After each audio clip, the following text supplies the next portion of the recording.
안녕하세요. 이번 시간은 반달키입니다. 우리가 앞 시간에서 평행키를 했었죠. 평행키하고 이제 가장 많이 쓰는 게 반달키인데요. 시험에서도 이제 반달키는 간혹 나오고요. 반달키하고 평행키는 둘 다 묻힘키에 속하죠. 이제 키의 분류에 보면 둘 다 이제 묻힘키라고 해서 이제 묻어서 사용하는 키인데, 반달키에 대한 장단점만 조금 보고 갈까요? 반달키에 대한 장단점 보면 어, 반달키는 말 그대로 생긴 모양이 반달입니다. 그래서 축이 반달 모양의 홈을 가공을 하고 그리고 반음판 모양의 키를 끼워 맞춰서 사용을 합니다. 장점으로 보면 축이 테이퍼가 있어도 사용이 가능합니다. 자, 여기 가장 큰 장점이고, 단점으로는 축에 홈을 깊이 파야 되기 때문에 축이 약해질 수가 있죠. 그래서 힘이 많이 걸리지 않는 곳에 사용을 많이 합니다. 자, 이게 반달키의 장단점이라고 볼 수 있겠네요. 자, 우리가 지난 시간에 그 평행키에 대해서 얘기를 많이 했고요. 이제 평행키하고 반달키는 그리는 방법은 똑같습니다. 근데 이제 반달키 형상이 반달의 모양을 갖고 있기 때문에 여러분들이 이걸 그리실 때 조금 어려울 수가 있거든요. 그래서 이렇게 실물을 보면 이렇게 되어 있죠. 자, 이런 식으로 축에 반달의 홈을 파고요. 이런 키를 축에 삽입을 하고, 그리고 여기에 벨트 풀리에 이건 이제 평벨트 풀리죠. 평벨트 풀리를 사용하기 위해서 이렇게 조립이 되는데요. 자, 그러면 반달키를 어떻게 그리느냐 보면 우리 교재 472페이지에 나와 있네요. 자, 반달키는 우리가 기존에 연습을 했었던 평행키하고는 그렇게 틀리지 않는데 이 모양이 반달이라는 겁니다. 그래서 우리는 이 반달키에 대해서 어떻게 키움을 작성할 것인지 오늘 할 거예요. 자, 내려가 보면 요게 반달키의 실물 모양이고요. 이렇게 생겼습니다, 실제로. 자, 그리고 반달키를 가공을 할 때는 어떻게 하냐면 요런 커터가 있어요. 반달키 커터가 있어가지고 요 커터가 회전하면서 여기에 홈을 가공하게 되죠. 자, 요 모양인 경우는 이제 경사진 모양이죠. 축이 경사져 있어도, 즉, 테이퍼가 져 있어도 이런 식으로 키를 장착하는데 문제가 없다라고 볼 수 있죠. 자, 이건 일반적인 축이고요. 이런 식으로 이제 키홈을 장착을 하는데요. 자, 이런 식으로 이제 키홈을 파는데요. 이런 커터를 이용해서. 그러면, 자, 우리는 반달키를 어떻게 그릴지 한번 볼까요? 자, 간단하죠. 요건 이제 축에 대한 내용이고, 여긴 구멍에 대한 내용입니다.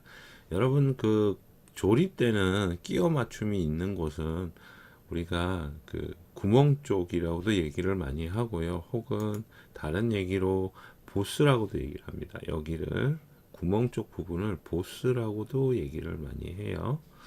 그래서 나중에 뭐 인강 중간에 혹시 제가 보스라고 얘기를 하면 구멍 쪽 부분을, 그러니까 몸체 부분을 지칭해서 말하는 것으로 이해를 하시면 되겠습니다. 자, 이렇게 반달키가 있는데요. 자, 그러면 반달키 어떻게 그리나 한번 볼까요? 자, 반달키는 우선 모양이 요렇게 반달이 되고요. 그리고 이제 부분 단면도 동일하게 들어가죠. 우리가 평행키에 썼던 부분 단면도가 들어갑니다. 근데 이제 특이한 점은 뭐죠? 키의 길이 값이 아닌 파이 값을 주게 되죠. 모양이 반달이다 보니까 파이 값을 주게 되고요. 그리고 또 한 가지는 여기 있는 것처럼 끝에서 센터까지의 거리 값을 지정하게 됩니다. 여기 이제 가장 큰 차이점이라고 볼 수 있죠. 자, 키의 중심과 그리고 키의 지름값을 이렇게 적용하도록 되어 있네요. 자, 오른쪽에 있는 구멍 쪽은 어떻게 되나요? 반달키가 이렇게 축에 들어가는 부분이 있고 요 밑에 부분은 구멍 쪽에 만나는 부분이겠죠. 자, 얘를 뒤집어서 생각을 하시면 되겠어요. 그래서 여기는 그냥 일자로 이렇게 작업이 되겠죠. 그래서 구멍 쪽은 우리 평행키와 했던 거와 틀리지 않습니다. 구멍 쪽은 그렇게 틀리지 않고요. 자, 여기 축 부분만 내용이 조금 바뀌죠. 자, 이런 상태이기 때문에, 자, 그러면 축 부분에서 반달키를 작업을 할 때 가장 중요하게 여러분들이 해야 되는 부분은 여기 있는 깊이 값과 여기 있는 센터 값입니다. 요 값을 알아야 돼요. 요 값을 모르면 작업이 안 되죠. 자, 그래서 우리 규격집을 한번 보고 얘기를 할까요? 자, 규격집을 보시면 우리 위에 21번이 평행키였고요. 바로 아래에 반달키가 나옵니다. 22번. 평행키하고는 이제 조금 틀린데요. 여기 이제 보시면 일단 우린 평행키 같은 경우는 기준이 되는 기준치수를 찾았잖아요. 근데 이제 반달키는 특성상 이제 기준은 있는데 우선 좀 치수가 이해하고 가야 될 게 좀 몇 가지가 있어요. 왜 그러냐면 평행키 같은 경우는 사각이에요. 정사각. 가로 세로가 여기 여기 치수가 예를 들어서 여기 치수가 여기가 5면 여기도 이렇게 5 이래 가지고 이렇게 돼서 이 끝이 이제 둥근 거란 말이에요. 이 끝이 이제 둥근 형태로 되어 있는 건데, 근데 이제 반달키는 모양이 두께랑 형태가 똑같을 수가 없죠. 여기 보는 것처럼 일단 반달키는 표기를 파이 값으로 아까 한다고 얘기를 했었잖아요. 그리고 이제 두께는 이제 요런 정도의 두께를 가지게 되고, 이렇게 이제 두께를 가지고 되고, 그러다 보니까 보는 방법이 조금 다릅니다. 자, 그래서 일단 보는 방법부터 보면 여기 보면 키에 호칭 치수라는 게 나와요.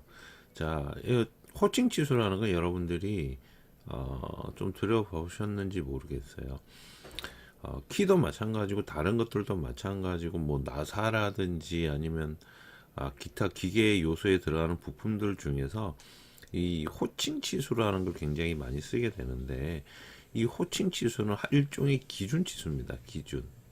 하나의 기준이 되고 그 기준을 가지고 모든 걸 찾을 수 있는 치수. 그렇게 보시면 돼요. 그래서 이 호칭 치수라는 거는 기준 치수를 얘기를 하는 거예요. 하나의 기준이 되는 치수. 이제 그렇게 기억해 주시면 좋겠고요. 자, 그럼 반달키에는 호칭 치수가 존재를 하는데 그 호칭 치수를 잘 보면 b 곱하기 d 제로입니다. 자, 여기서 b라는 걸 찾아볼게요. 여기 이제 소문자 b죠. 소문자 b인데 이 소문자 b가 어디 있냐면, 자, 여기 보면 b1, b2라고 나와 있어요. 근데 b는 없어요. b는. 자, 이게 왜 이러냐면 얘들은 뭐냐면 여기에 나와 있는 이 전체는 뭐죠? 키홈에 대한 치수죠. 자, 요건 키홈에 대한 치수입니다. 그죠? 이제 키홈이 아래쪽에는 B1, 위쪽에는 B2가 되는 거고요. 얘 B는 뭐죠? 얘는 키에 대한 치수예요. 키. 자, 반달 키에 대한 치수가 되는 거죠. 그래서 우리가 실제 꼽아야 되는, 네? 축하고 보스에 장착을 하는 반달키의 치수는 이렇게 B라고 표현하고요. 이제 이 키의 홈은 우리가 이런 식으로 B1, B2라고 표현을 합니다.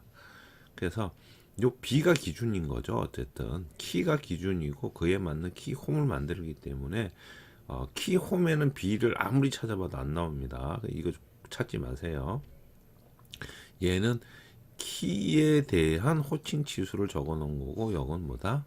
키 홈에 대한 호칭 치수를 적어 놓은 건데, 근데 이거는 결국 B라는 건 뭐죠? 폭에 대한 얘기가 되겠죠. 여기 보는 바와 같이. 그래서 이제 따라가는 거죠. 여기는 B라고 해놓고 여기에는 갖다가 예를 들어서 E1 이렇게 적어 놓으면 헷갈리잖아요. 그죠? 연관성이 전혀 없어지니까. 그래서 이제 이렇게 만들어 놓은 거예요. 자, 그리고 이제 하나 더 있는데 여기 보면 D 있죠? D. B가 있고 D인데 D에 제로잖아요. 그죠? D 제로 해놨죠? D가 뭔지 볼까요? 여기 D1이 있네요. 여기도 D1이 있고요. 여기도 D 있고. 자, 그럼 이 D는 뭐겠어요? 지름이겠죠? 지름. 지름에가 가난값이겠죠. 여기는 0이고, 그죠? 여기는 1이고. 자, 이와 같이 호칭 지수는 우리가 원하는 부품에 대한 기준 지수가 되는 거예요. 그래서 반달키가 우리가 요렇게 생겼지 않습니까? 요렇게 반달키가 이렇게 생겼으면, 자, 여기 B는 반달키의 요 두께. 자, 이 두께를 B라고 얘기를 하는 거고요. 그리고 D0는 반달키의 지름 값, 여기가 D0죠. 이렇게 되는 거죠. 자, 그래서 그리고 이제 요거를 그러면 우리 아까 이제 평행키 할 때 보면 5, 뭐 4, 6 막 이렇게 됐잖아요. 원래는 평행키도 이렇게 안 쓰고요. 4 곱하기 4, 5 곱하기 5, 6 곱하기 6 이런 식으로 씁니다. 그래서 가로 세로 치수가 똑같아요. 평행키는 물론 틀린 것도 있습니다. 특수형 같은 경우는. 그래서 평행키 같은 경우 그래서 이제 이거를 그냥 이렇게 빼버린 거죠. 그래서 이렇게 빼서 사용을 합니다. 그래서 이제 보통 평행키 같은 경우 4짜리 쓰자, 5짜리 쓰자, 막 이런 식으로 얘기하거든요. 왜 그러냐면 가로 세로가 똑같기 때문에 굳이 5 곱하기 5, 4 곱하기 4 이렇게 얘기를 안 하거든요. 자, 그렇게 되는 거고요. 여기에서는 이제 아까 방금 설명드렸다시피 반달키는 두께가 1이고 D는 이제 다이아죠. 이제 다이아라고 이제 볼 수 있겠죠. 지름값이 4다 이거죠. 자, 이 폭은 1이고 지름은 4짜리, 여기 지름은 4짜리 키네 이렇게 되는 거예요. 자, 근데 여기 이제 잘 보면 여기 있죠. D1의 기준 치수 있죠. 근데 여기 보면 어때요? 같죠. 여기도 같고 여기 같죠. 여기 같아요. 치수가 같죠. 그죠? 자, 여기도 같죠. 쭉 같아요. 내려갈수록. 이게 무슨 얘기냐면 여기 D1 요래 되어 있는데 요 D1의 치수는 결국 D0 치수라는 거예요. 여기 D1이 이렇게 반달키가 요렇게 실물이 요렇게 들어가니까 요 반달키 D1은 결국 호칭 치수인 D0와 같다 이렇게 되는 거죠. 결국 D1이 D0죠. 같은 내용이고요.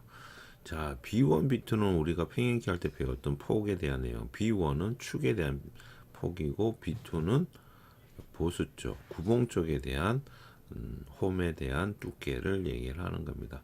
자, 여기 이제 보통형 조립형 나오는데 우리는 보통형 기본적으로 쓰는 걸로 하고요. 자, 커형자 똑같네요. N구, JS구 동일하게 들어가 있네요. 그리고 여기 이제 T1, T2 볼까요? T1, T2 아래쪽 우리 평행키에도 있었잖아요. T1, T2 이제 글자가 좀 작은데, 자, 허용 기준 치수 이렇게 나오죠? 그죠? 쭉 이제 요 도표를 보고서 이렇게 나오고 허용차 여기 똑같이 들어가는데 반달키는 허용차가 조금 어떻게 돼요? 세분화되어 있죠. 기준 치수도 그렇고 조금 세분화되어 있어요. 자, 그리고 이제 여기에 추가로 나오는 게 뭐냐면 R값이 있어요. R값. R1, R2 되어 있는데 얘는 표현을 안 할 겁니다. 그러면 1에 4짜리 반달키를 축 얼마짜리에 써야 되죠? 이라고 이제 찾아볼 수 있는데 지금 그 내용이 없죠. 그죠? 뭐 1에 4짜리 이걸 갖다가 요 파이 지름이 60짜리에 써야 될지 20짜리에 써야 될지 내용이 전혀 없잖아요. 그게 어디 있냐면 아래쪽에 있어요. 자, 여기는 없고 반달키는 좀 이런 식으로 되어 있는데, 그리고 특히 여러분들 이제 쓰실 때 이런 거 있잖아요. 여기 이제 도표를 보시면 이렇게 간혹 가다 보면 가로 쳐놓은 부분들이 있어요. 요 도표들이 이렇게, 그죠? 중간중간에 이렇게 가로 쳐놓은 것들이 있죠. 자, 혹은 가로가 아니면 여기 앞에 별표가 붙는 것들이 들어있어요. 자, 이 상태에서 여러분들이 KS 규격집에 품번을 적용시키실 때 호칭 치수 기준으로 어떤 걸 적용을 시키실 때 이렇게 가로나 별표가 오는 게 있으면 얘네들은 빼고 하십시오. 자, 이 KS 규격에서 가로나 별표는 어떤 거냐면 규격 외 부품을 얘기합니다. 규격 외라는 거예요. 규격 외라는 건 어떤 거냐면 생산이 되지 않는 부품이라든지요. 별도 주문품이에요. 별도 주문해야 되는 거. 그래서 이 특수 사양으로 들어가거든요. 이런 것들은. 그래서 가로가 있든지 별표가 있는 것들은 여러분들이 사용을 안 하시는 게 좋습니다. 일반적으로 쓰는 제품이 아닙니다. 그래서 이건 좀 기억을 해 주세요.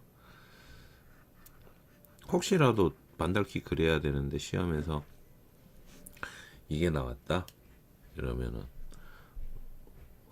그냥 혹시라도 그런 경우는 없겠지만 혹시라도 이걸 자로 재잖아요. 근데 3에 10짜리가 나왔어요. 난 이거 써야지 하면 안 된다고요. 그렇게 하시는 거 아닙니다. 이 얘기를 제가 안 한 것 같긴 한데 설마 이거 모르실까? 설마 이거 모르실까? 자, 이거 얘기를 하고 갈게요. 팽인키 조금 다시 하면 팽인키든 뭐든 이거는 KS 규격에 대한 공통사항입니다. 자, 이 얘기가 뭔 얘기냐면요. 여기에 여러분들이 이제 우리 그 도면 있잖아요. 도면. 조립도 도면 있잖아요. 자, 조립도 도면을 하나 가져왔는데요. 이거 제가 얘기를 안 했는데 혹시나 그럴 것 같아서 이거 한번 얘기를 하고 갈게요. 이거는 KS에 해당하는 모든 규격이 다 적용되는 사항이거든요. 그래서 공통사항인데 이거 중요한 내용인데요.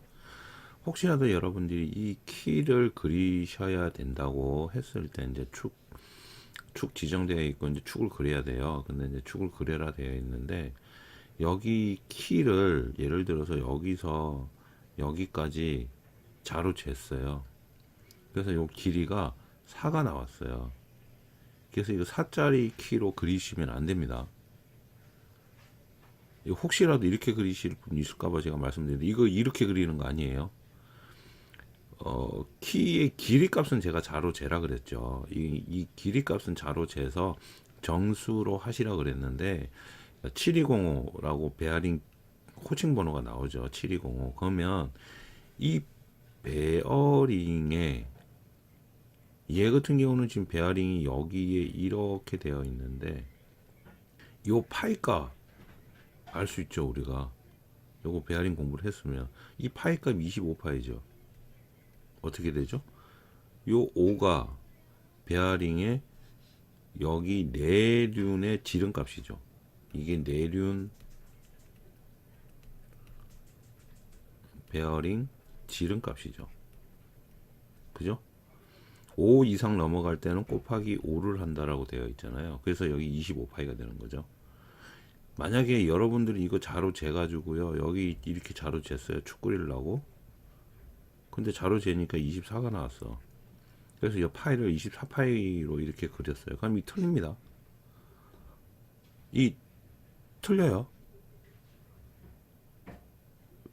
이거는 자로 재서 1mm 오차나는 그런 개념이 아니고 지정을 해놨기 때문에 이거 이렇게 재면 안 됩니다. 이거 큰일 납니다. 이건 잘못하면 투상도 자체가 틀려버려요. 투상도 자체가 틀려버리면 여러분 실기시험에서 합격을 못해요. 이건 투상도 자체가 잘못돼 버리는 경우예요. 그래서 이건 굉장히 중요한 내용인데 키도 마찬가지예요. 키는 우리가 어떻게 적용하냐면 축 지름에 대해서 이거 배웠잖아요. 앞 시간에 축 지름에 대해서 키 값을 도표에 찾아야 되죠. 그죠?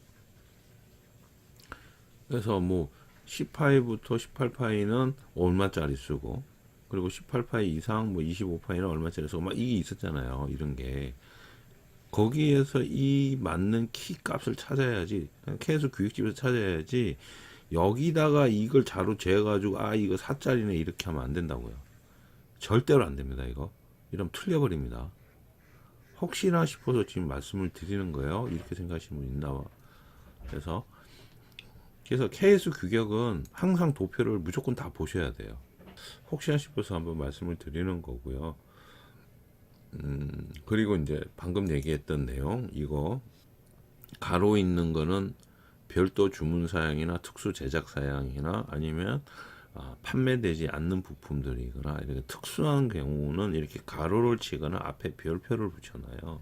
계수 규격은. 그래서 이런 거 없는 걸 쓰셔야 돼요. 있는 거 쓰시면 안 됩니다. 자, 그래서 반달키는 여기에 이제 기준 치수가 안 나오죠. 어디 있냐면 다음 페이지 넘어가야 돼요. 자, 다음 페이지 한번 넘어가 볼게요. 자, 넘어가면 이렇게 나와요. 자, 반달키에 적용되는 축 지름에서 이렇게 나옵니다. 자, 근데 키에 이제 호칭 치수 나오죠. 위에 있는 거랑 똑같은 거예요. 1에 4짜리, 1.5에 7짜리, 2에 7짜리, 2에 10짜리 쭉 이렇게 나오는데, 근데 계열이 1번, 2번, 3번 전단 면적에 대한 거 이렇게 나오죠. 그러면 어느 걸 써야 되냐 고민할 수 있잖아요. 여기는 3에서 4 똑같아요. 축 지름이 3에서 4일 때 요걸 쓰고 4에서 5일 때 요걸 쓰는데 옆에 거는 뭐 어떻게 되냐? 4에서 6일 때 이걸 써야 돼요. 어라? 3 계열 3은 어떻게 되죠? 어라라? 없네? 여기까지는 또 없어요. 7 이상 돼야지 또 나오네요. 그죠? 자, 그럼 어느 걸 적용시켜야 되냐? 이렇게 고민할 수가 있죠. 그것은 어디를 보냐면 아래쪽에 있어요. 자, 아래로 내려가 볼까요? 그래서 이런 거 나오죠. 자, 여러분들이 규격집 보실 때 이런 거 정말 조심하셔야 돼요. 이런 거. 꼭 이런 거 보셔야 됩니다. 이런 거. 이거 규격집이 하단에나 아니면 위에 아니면 옆에 이렇게 꼭 나오는 것들이 있어요. 이게 정말 정말 정말 중요합니다. 이거. 정말 정말 중요한 내용이에요. 얘들. 자, 그래서 얘네들은 꼭 보셔야 돼요. 뭐라 되냐면 계열 1번 같은 경우는 1번이 여기죠. 자, 여기가 계열 1번. 여기가 계열 1번, 여기 2번, 여기 3번, 여기 단면적.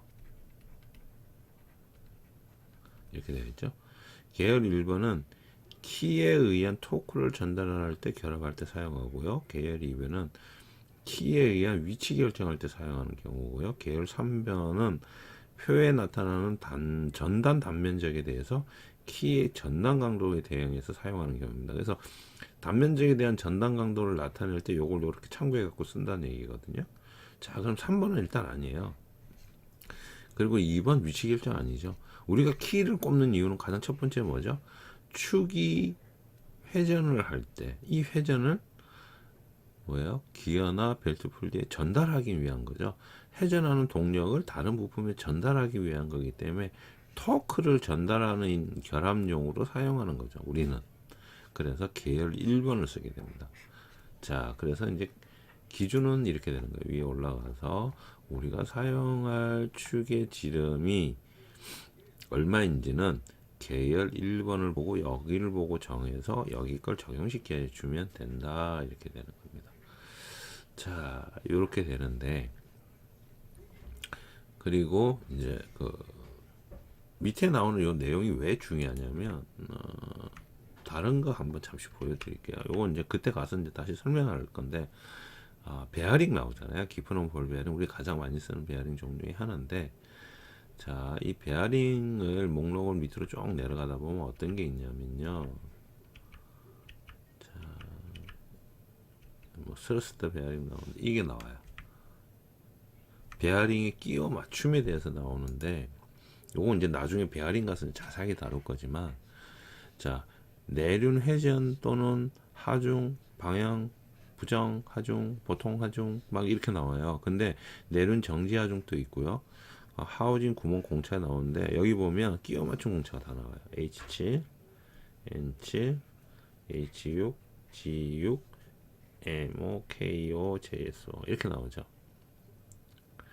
자, 이게 뭔 얘기냐면 우리가 끼워 맞춤 공차 이제 할 때 이런 경우 H7 아니면 G6 모르면 그죠? 일반적으로 가장 많이 쓰는 거니까 이걸 쓰라고 이제 제가 한번 말씀을 드렸는데 KS 규격집에 이렇게 끼워 맞춤 공차가 다 나와 있는 경우가 있어요. 이게 다른 부품들도 마찬가지고 그러면 KS 규격집을 여러분들 무조건 보셔야 됩니다. 보셔서 여기에 맞는 걸 써주셔야 돼요. 이거는 통상적인 끼워 맞춤에 대한 거고 기계 요소 설계에 대한 끼워 맞춤은 이렇게 KS 규격집에 있는 경우에는 이걸 써주셔야 돼요. 이 또 오일실에 관한 내용이거든요. 오일실 보면 이 아래쪽이 뭐 보이시나요? 여기 끼워 맞춘 공차 오일실은 H8로 한다. 축에 대한 오일실은 H8.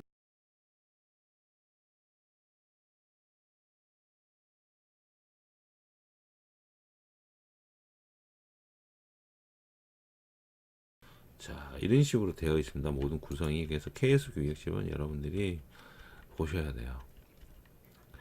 근데 이거 사람이 외울 수는 없잖아요. 이 많은 걸 어떻게 외웁니까?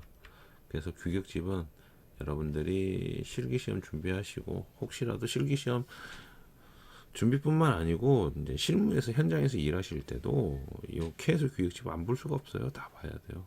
내용이 중요하기 때문에. 좀 그 얘기를 좀 다른 얘기지만 중요한 얘기라서 그 얘기를 했습니다. 자, 그러면 우리가 요거대로 한번 그려봤으면 좋을 것 같아요. 자, 앞전에도 우리가 키를 한번 그렸었는데, 자, 우리 또 예제 가지고 키를 실제 그려보고요. 반달키 한번 그려보고 어떻게 이제 작성하는 게 맞는 건지 한번 보도록 하겠습니다. 자, 이제 요걸 한번 해볼까요? 반달키.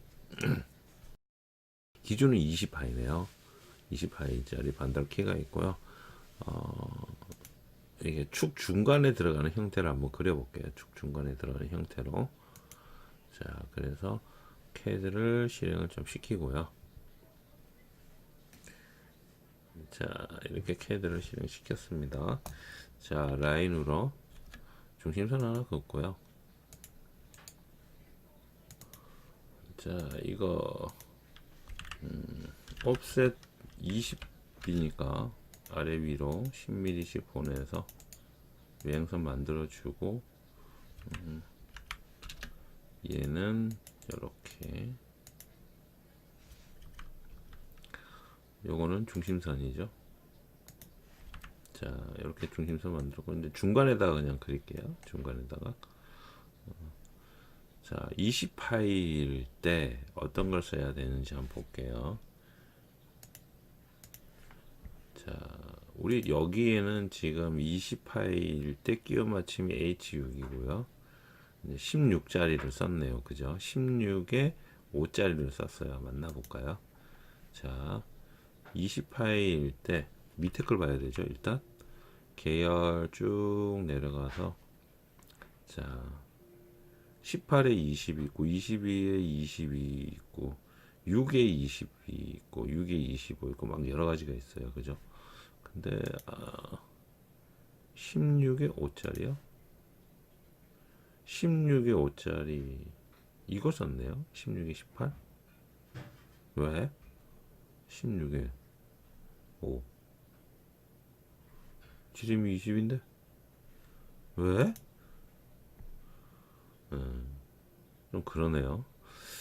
자, 우린 요거 쓸게요. 5에 19짜리 쓸 겁니다. 자, 18에 20. 우리 지름이 20이잖아요. 5에 19짜리 쓸게요. 5에 19. 자, 이거 그리실 때 우리 이제 규격집 왜 나와 있는 대로, 자,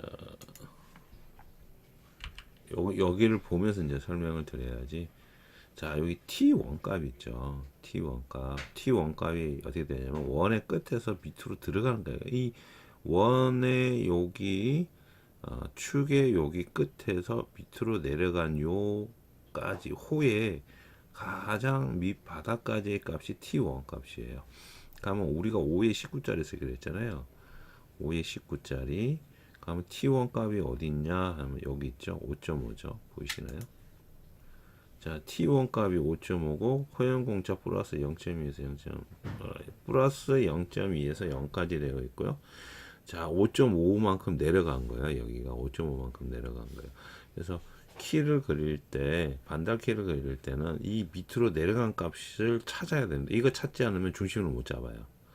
자, 그래서 그럼 5.5네요. 자, 그러면 여기서 내려갈게요. 옵셋 5.5 내려갑니다. 요만큼 내려왔어요. 그죠? 자, 여기서 이제 올리는 거예요. 여기서 올리는 거죠. 자, 이래 놓고 예를 들어서 옵셋 한 20 해서 자, 자, 옵셋 30. 밖에서 이제 30만큼 들어온다고 가정을 하는 거죠. 지금 우리는 실제 이제 도면이 없어서 임의로 그리는데, 나중에 또 가다 보면 반달키 그릴 일이 있거든요. 자, 얘가 이제 중심을 잡는 거죠.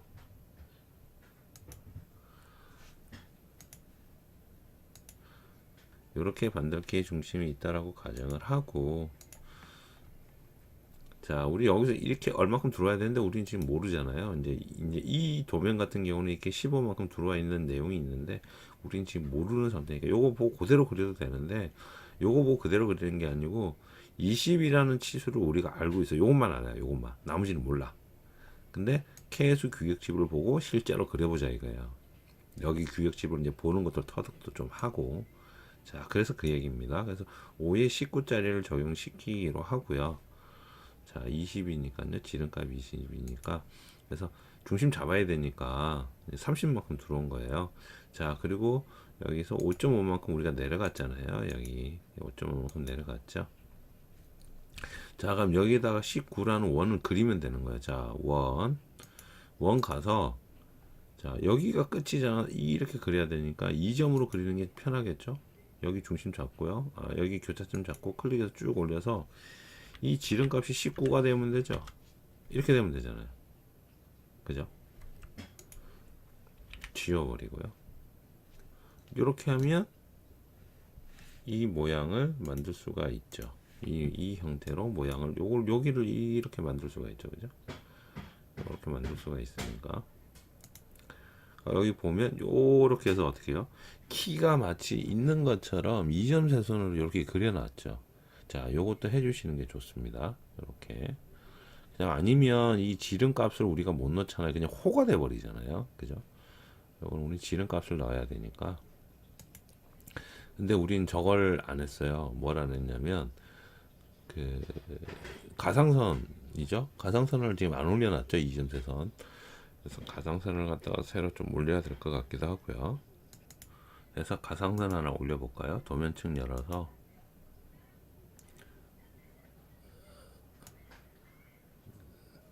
자, 도면층이 이렇게 되어 있는데 도면층을 조금 키워서요.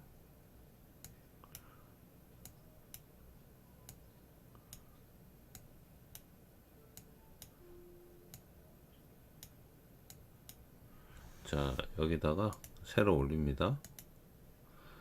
자, 가상선이라고 주고요.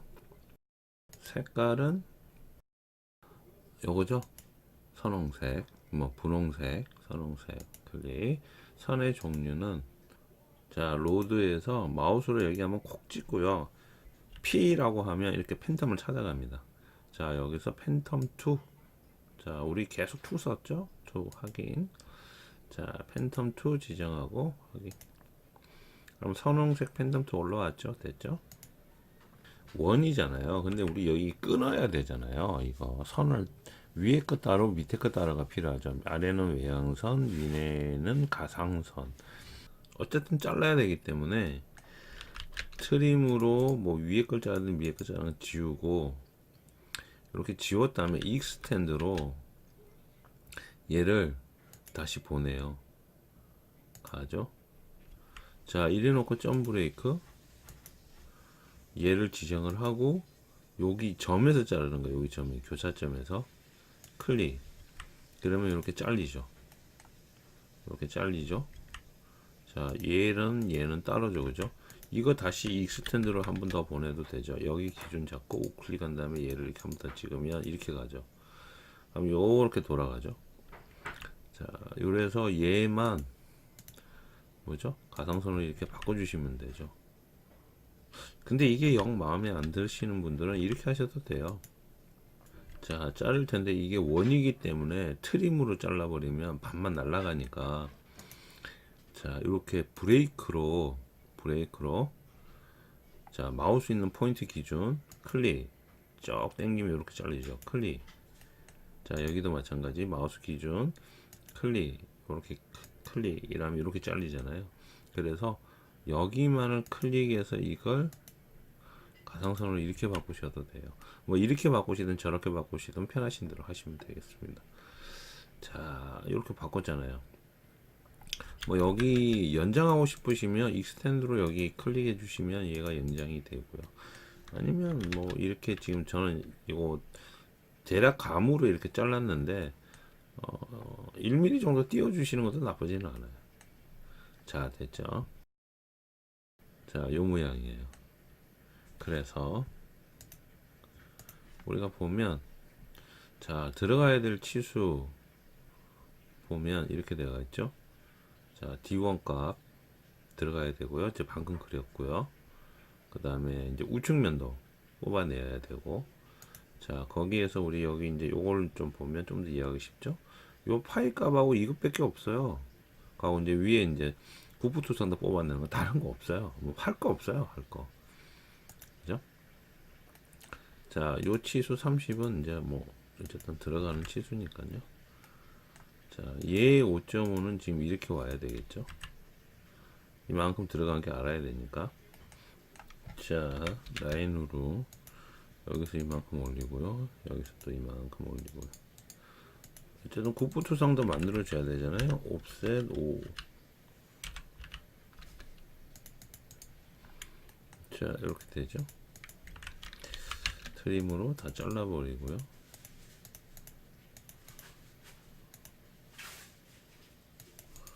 자,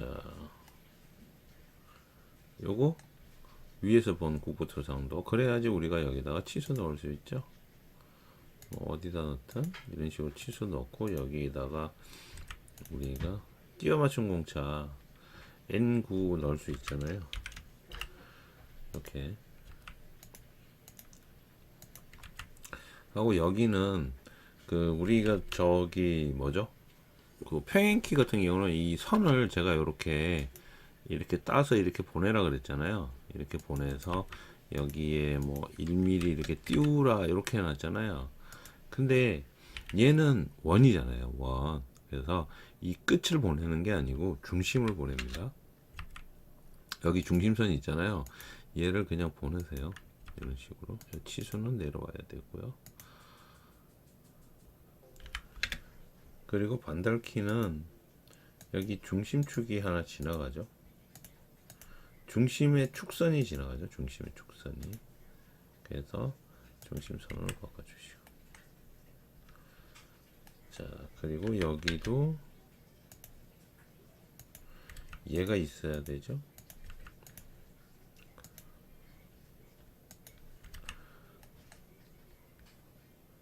자, 되었습니다. 이래 놓고 여기에 이렇게 부분 단면도 전에 했던 스플라인으로 여기 바깥쪽에서 제가 두르라고 한번 말씀을 드렸어요. 이렇게 부드럽게 트림으로 잘라버리고요. 얘는 가는 실선이라고 말씀드렸고 해칭 넣어야겠죠. 해칭은 안시 31번입니다. 이렇게 들어가는데 자, 이 해칭선 역시도 가는 실선이죠. 이렇게 되죠. 자, 그리고 여기 아까 공차값 있었잖아요. 허용차값. 자, 허용차값하고 그리고 우리 또 뭐 들어가야 되냐면 원의 지름값이 여기 들어가야 되죠. 여기 이렇게 넣어줄게요. 자, 볼까요? 자, D1에 대한 내용은 5에 19짜리 썼으니까 여기 있네요. 19짜리 D1에 대한 거 플러스 0.3에서 0이네요. 자, 플러스 0.3에서 꺽쇠 0까지 스페이스바 치고 0까지 지정하고 스택 해주시면 된다 그랬어요. 됐죠? 자, 5.5 한번 볼까요? 5.5는 얼마죠? 자, 아래쪽에 떨어지는 T1에 대한 19짜리 5.5는 플러스 0.2에서 0까지 허용차. 자, 5.5는 플러스 0.2에서 0까지 이렇게 돼 있네요. 스택으로 또 바꿔주고. 자, 이러면 됐죠? 다음에 또 있나요? 자, 봅시다. 요거 넣었고요. 자, T1 값 넣었고요. 폭에 대한 거 B2죠. B2는 B2란다. B1이죠. B1 축에 대한 거니까 B1 N9 넣었죠. 여기 나오는 요 숫자는 요 N9에 대한 공차값을 얘기를 하는 겁니다. N9에 대한. 근데 왜 틀리나요? 이렇게 되는데, 자, 여기 N9 있는데, 여기는 N9가 마이너스 0.004에서 마이너스 0.029 대가 있는데, 요 밑에는 0에서 마이너스 0.030 이렇게 되잖아요. 이 틀리잖아요. 당연히 틀리죠. 왜 그러냐면, 뭐가 다르죠? 이 치수 값이 다르죠. 그러니까 N9는 1에서 3까지는 요 공차를 쓰고요. 그리고 4부터 여기 6까지는 요걸 쓰는 거예요. 당연히 사이즈에 따라서 공차값이 바뀝니다. 똑같지가 않습니다. 사이즈에 따라서 공차값은 다 바뀝니다. 계속 바뀝니다. 그래서 요 N9라고 해서 이 N9는 딱 정해져 있는 게 아닙니다. 헷갈리시면 안 돼요. 그래서 요 규격에 대한 N9 다 틀리다는 거죠. 한번 보여드릴까요? 어디 갔지?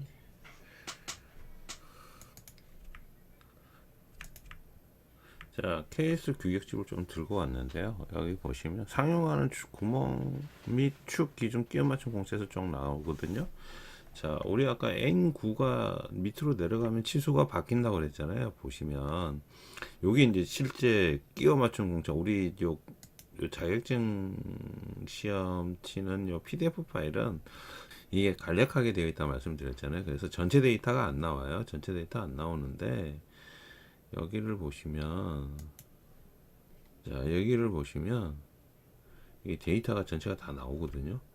다음 페이지 넘어가면 우리 잘 아는 H7 있죠? 구문 기준 이제 끼워 맞춤 공차 H7인데, 치수 구분에서 초과 이하대가 있잖아요. 3 이하일 때는 H7이 이렇게 돼요. 0에서 플러스 C까지인데 밑으로 내려가면 어떻게 되죠? 바뀌죠. 기준 치수에 따라서 얘가 바뀌어요. 이런 식으로 쭉 내려가면. 그래서 이것도 똑같다는 얘기예요. 이 N9는 여기 기준 치수에 따라서 여기가 바뀌어요. 이해 가십니까? 그래서 N9라고 해서 다 똑같은 건 아닙니다. 기준 치수가 뭐가 되냐에 따라서 내용이 바뀔 수도 있다는 거 여러분들 잘 좀 기억해 주시면 좋을 것 같아요. 자, 그래서 설명, 요 끼워 맞춤 공차 왜 여기가 이렇게 치수가 이렇게 같은 게 아닌지를 설명을 드렸어요. 끼워 맞춤 공차 한다고 N9 한다고 여기 치수가 다 똑같다라고 얘기하면 안 됩니다. 무식하다는 소리 들어요. 멍청하다는 소리 들어요. 끼워 맞춤 공차 제대로 공부를 안 했다는 소리 듣습니다. 조금 아시는 분들한테. 그런 실수 안 하시기 바랍니다. 자, 이렇게 됐습니다. 그러면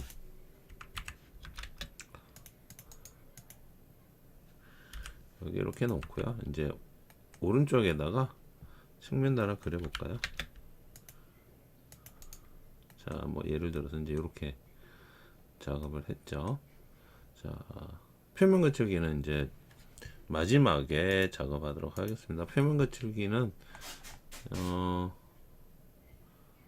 여기에는 또 표면 거칠기가 안 나와 있네요. 반달키에는 왜?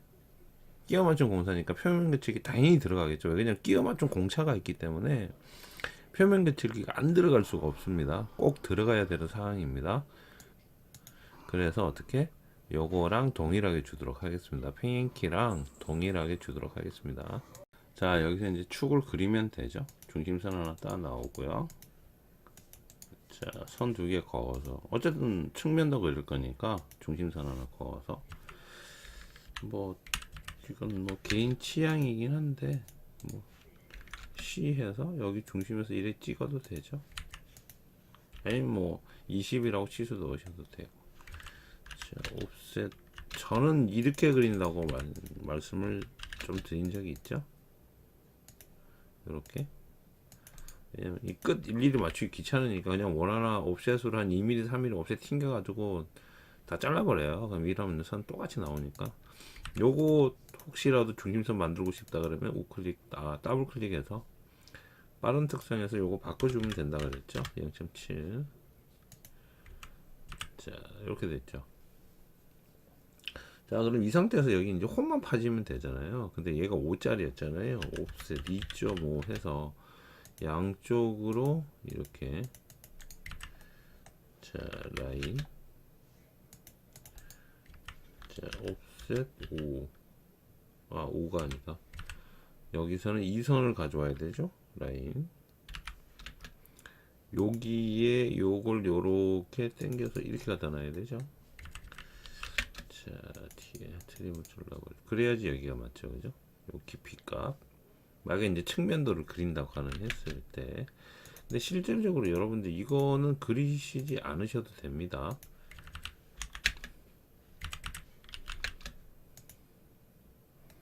자, 측면도를 그린다고 가정했을 때 이렇게 그리시면 된다는 거지. 이거 굳이 그릴 일 없어요. 축 그릴 때 이거 그릴 일 없죠. 예, 그릴 때 여기서 지금 다 표현하고 끝나버렸어요. 여기서 다 표현하고 끝나버렸는데 얘는 안 그리셔도 돼요. 우리 키 그린 거 보면, 페인키 그린 거 보면 이렇게 그리고 끝났잖아요. 근데 이제 요거 요 밑에 거 이렇게 따서 올 때 요거 혹시라도 실수하실까봐 요거 한번 보여드리는 거고. 자, 이제 단면 표시 들어가고요. 왜냐면 여기가 중간에 이렇게 있기 때문에 요거 단면 돼야 되죠. 그러고 보니까 제가 이걸 왜 그리고 있나 모르겠어요. 뭐 얘기를 하다가 이것도 이제 저거죠. 이제 우리 KS 기획집에서는 이렇게 치수가 이제 들어가 있잖아요. 근데 이렇게 넣어버렸잖아요. 이렇게, 그죠? 국부초상도 뽑아가고 치수 이렇게 들어갔으니까 굳이 이거 치수 이렇게 넣을 이유도 전혀 없죠. 자, 그래서 굳이 이제 그리지 않으면 이렇다는 거예요. 그리지 않으면 이렇다는 거죠. 근데 이걸 내가 왜 그렸나요? 왜 그랬을까? 자, 일단 그렇습니다. 왜 그랬나 모르겠네. 일단 그렇습니다. 자, 그리고 자, 옆에 측면도는 요거 T2 값만 알면 되잖아요. 측면도는 T2 값만. 그래서 키 홈에 대한 T2 값이니까 결국 페인키랑 똑같아요. 여기랑 똑같다는 거죠. 여기랑. 그래서 이제 요거 원형에 대한 거 여러분들 키홈 그리실 때 요거 조심하시라고 제가 요거 그 반달키를 이제 그린 거거든요. 요거 그리는 방법 조금 어려우실 것 같아서 이제 그리는 법을 설명하다 보니까 이렇게 그렸습니다. 자, 요거는 마찬가지로 우리 페인키 할 때 똑같은 내용이죠. 여기 중심에서 그려서 지름 요거 그리고요. 여기서 선 긋고 T2 값 올라가면 되죠. 그래서 다시 이쪽으로 선 보내버리면 되니까 별 문제 없죠. 표면 교체 이렇게 주면 되겠죠. 자, 오늘은 반들키에 대해서 여러분들하고 같이 해봤습니다. 수고하셨습니다.